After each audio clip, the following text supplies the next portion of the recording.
SMT Nation, we back. Nation, if there's something that any of the telco can take notes on from T-Mobile, it's got to be their advertising. They are the best when it comes to marketing and advertising their brand. Nobody does it quite like them when it comes to being effective. Let's talk about that here in today's video. A link for the article here from pedmontiv.com. Link will be in the description. Ways to support us can be found there as well.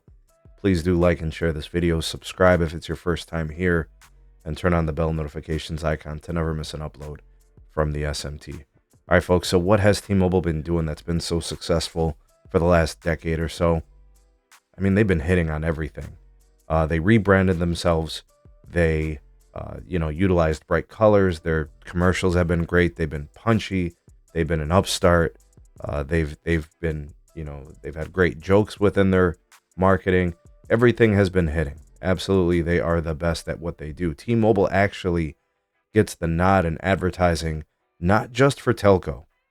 Clearly, they are the best telco when it comes to advertising, but amongst the entire corporate industry, they are viewed as one of the best. In fact, I looked up some of the data points for the performances of their ads.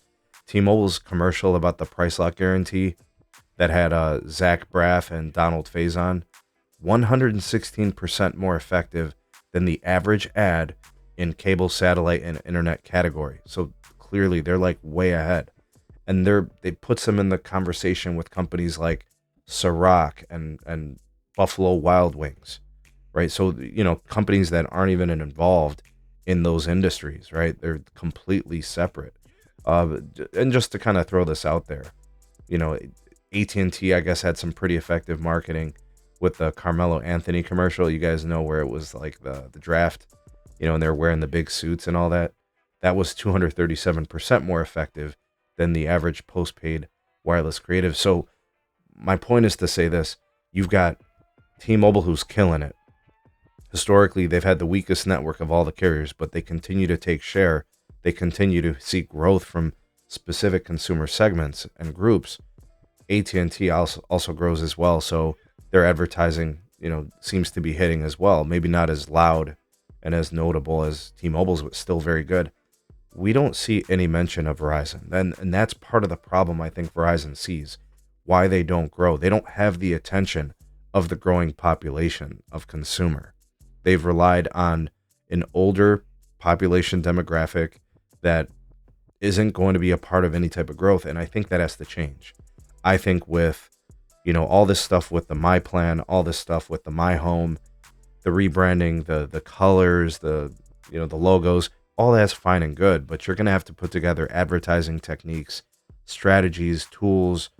You've got to properly spend the money with agencies that are going to help you really convey the message and the story you're trying to tell. Because up to this point, I could honestly say, since that dude, the Can You Hear Me Now guy, I mean, what's really been hitting for Verizon from a marketing standpoint, we just haven't seen it.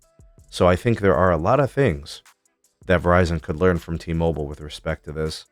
I think also AT&T has found some success as well. It's been decent, not to the level of T-Mobile, but I mean, come on. You got to call a spade a spade. For a company that has had historically the weakest network, whether it's availability or reliability or whatever, they sure have been garnering share, and I think we can attest to some of that, at least to the marketing and advertising success.